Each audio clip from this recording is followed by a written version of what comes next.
Hello, greetings to everyone out there in YouTube land. Hello to all the mystics and the dreamers out there. My name is Belle. I'd like to do a tarot reading today.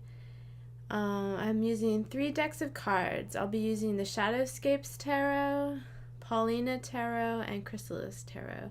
All completely beautiful imagery, and I think it's going to be a lot of fun. I already shuffled and drew the cards, but I haven't looked at them yet. Okay, let's start with Shadowscapes. First card is Page of Swords. That's interesting. So, angel holding a goose baby, and there are all these geese and swans around her. It's really about taking flight in different ways, kind of letting your wings open and letting yourself soar. That's a really nice image. That's really cool. The next card is the Chariot. And in this case, the Chariot is drawn by unicorns, which is pretty cool.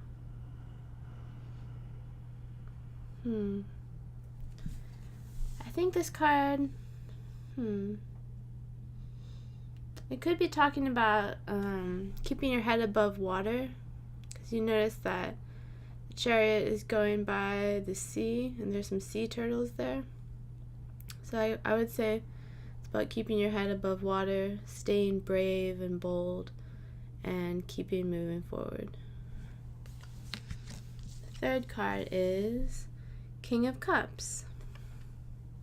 This is a merman. It reminds me of Zoolander, or Ben Stiller's character is like merman.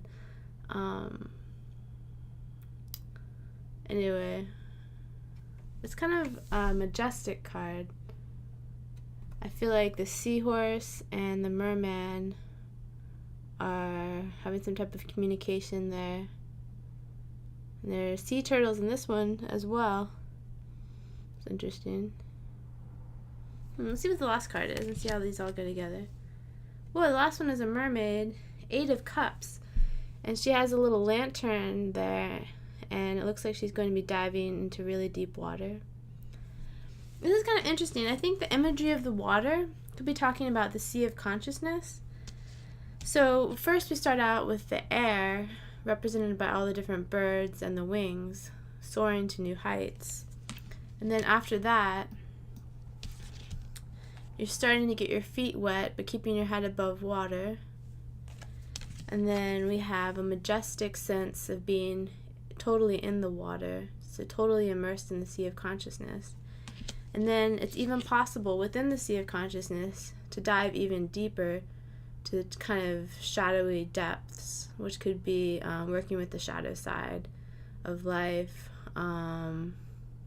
Like I put up some epic poetry that was working with my shadow side, or what I consider like the dark goddess imagery. So this is like going to those depths that are very rich and a little bit intimidating at the same time in some ways.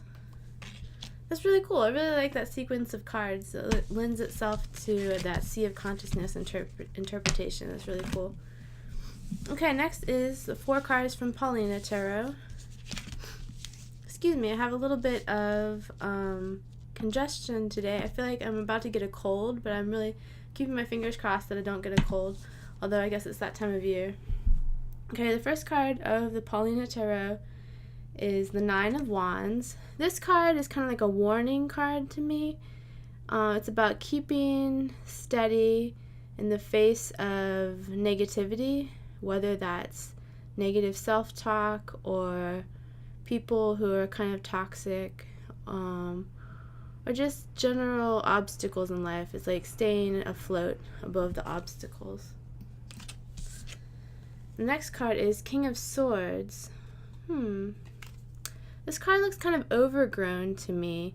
It kind of seems like the king has a sword, but he isn't tending his garden very well. It's kind of getting overgrown, so maybe it's time to, I don't know, like cut back weeds or plant new flowers, or just do something a little bit differently, you know, obviously as a metaphor.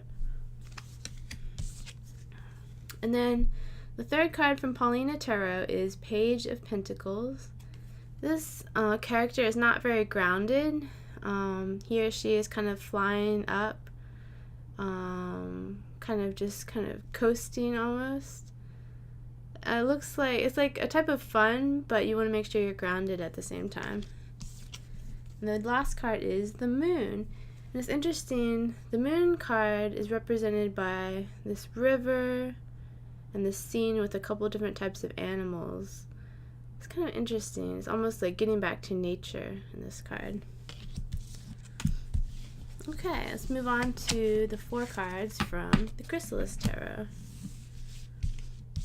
First card is Mat, the goddess from Egyptian mythology, and it is the Justice card. This is really beautiful. The other evening, I got really immersed in goddess imagery. I was looking at all these different goddess images on Pinterest and having all these epiphanies about the archetype of the dark goddess, about the crone imagery.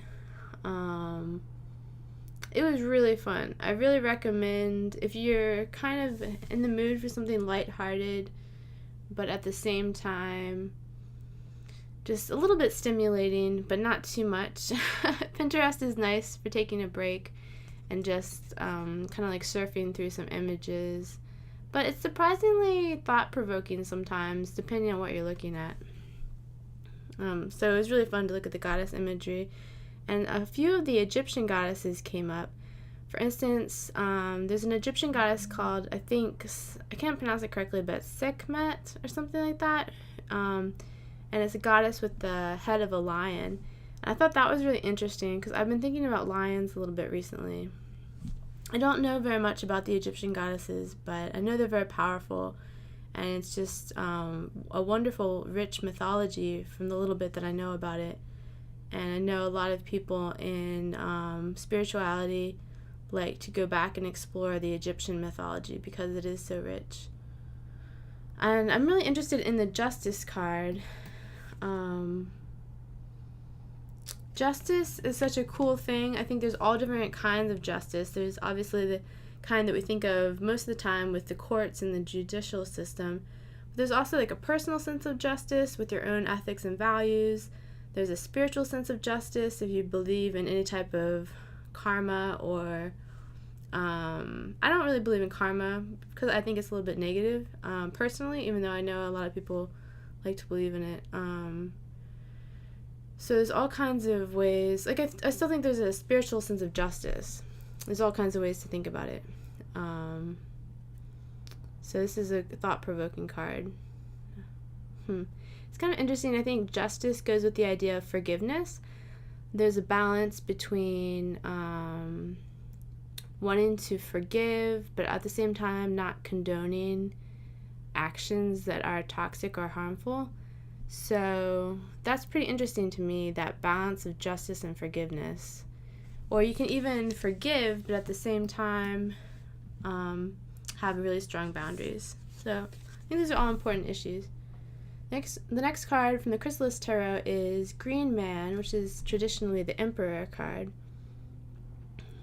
A lot of people are saying that we're facing an environmental crisis in different ways.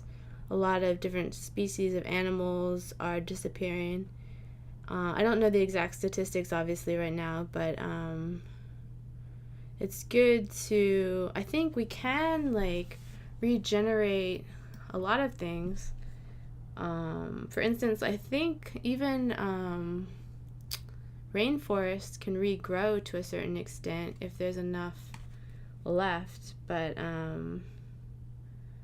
I don't know, this is a good card for reminding us to take the environment and different environmental issues pretty seriously and keep it in mind. I think, you know, obviously, like, sometimes we're cut off in cities or in suburban areas. I know I feel pretty cut off from nature, especially now that it's winter. It's just so cold out. I mean, that's like a more literal sense, but It's good to keep up with these topics. I would like to look into the environmental issues a little bit more personally, because I feel like my statistics or my sense of the environment and those issues is a little bit old at this point. Okay, the next card is the Acrobat, Page of Stones. This could be about being flexible, going with the flow of life. And then the last card is Four of Stones. This is a really beautiful card. I really like the imagery in this. There is a jeweled box, or like a chest, that like a treasure chest. And then there's a portal or a doorway. And then there are stone steps leading through the portal. This is really cool. I've been thinking a lot recently about dreaming and lucid dreaming, and how much we can learn from the unconscious realm through dreams and lucid dreams. And this to me is about the treasures that you can find by stepping through those dream portals. That's really cool. I like this card. So we have, just to do a brief review, we had the Sea of Consciousness imagery in the Shadowscapes Tarot. We had kind of a hodgepodge with the Paulina Tarot, a couple different cards with different imagery. Then we had some strong themes in the Chrysalis Tarot as well, from justice to the environment to flexibility to dream travel and the rich imagery of dreams and lucid dreaming. This was really fun. Thank you so much for sharing this experience of the tarot reading. I hope you enjoyed it, and I will see you next time.